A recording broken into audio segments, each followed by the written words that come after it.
Gentlemen, I'm told you were most unreceptive to my associate's requests. I realize you do not look kindly on the Confederacy and her ways, but if you refuse to pay the ruby tithe, your safety in these waters cannot be assured. Spare me your concern, pilot. Your feeble attempts at extortion will not work on us.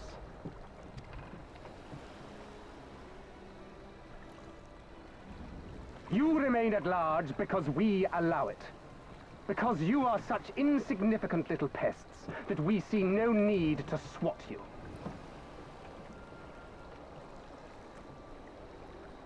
But if you wish to risk the ire of the Viceroy, by all means, fire upon an Imperial vessel. Give us a reason to bring the full might of the Gallian Empire to bear against your pathetic fleet. Bastards!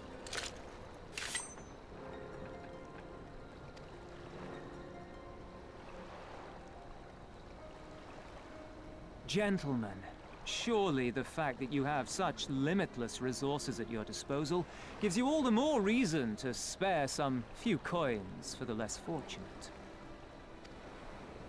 All talk, just as I thought. Come, let us away. I have no time for this rubbish.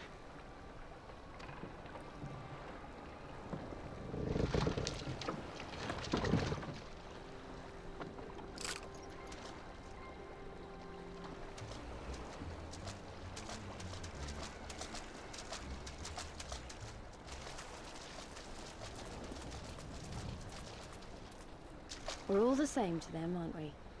Savages to be ruled or slaughtered.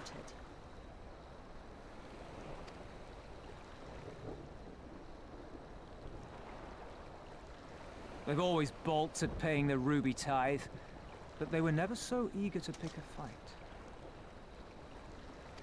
The problem, you see, is that many of my comrades in the Confederacy are of Doman descent, and the acting Viceroy, well, she's none too fond of Domans, to say the least.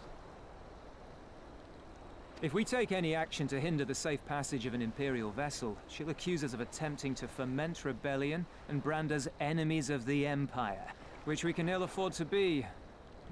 Like the man said, we're all talk. And where did the Kojin stand in all this? With the winning side, of course. They're mercenaries to a fault, eager to offer their services without coercion. The Shellback could tell you more, though something tells me he would rather not.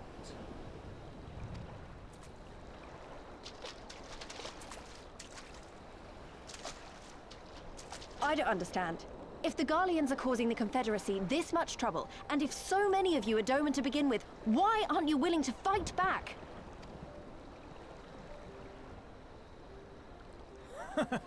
Spoken like a true friend of the Doman Liberation Front. If you're planning to rouse us with noble words and grand promises, don't bother. We all know what the Imperial Army can do. Compared to them, we're boys with boats. Besides, what ties a man may once have held to his home are forsaken upon joining the Confederacy. We look out for none but our own.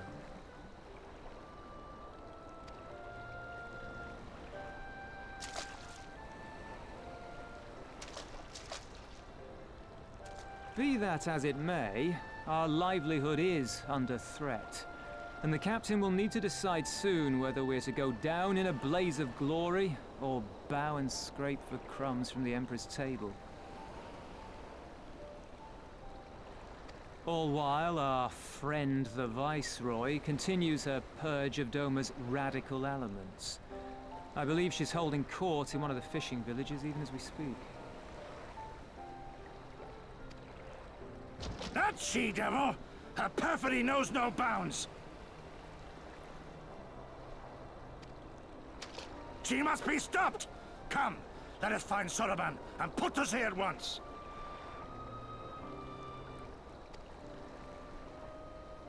Tell the others that these ones have paid. We all have places to be.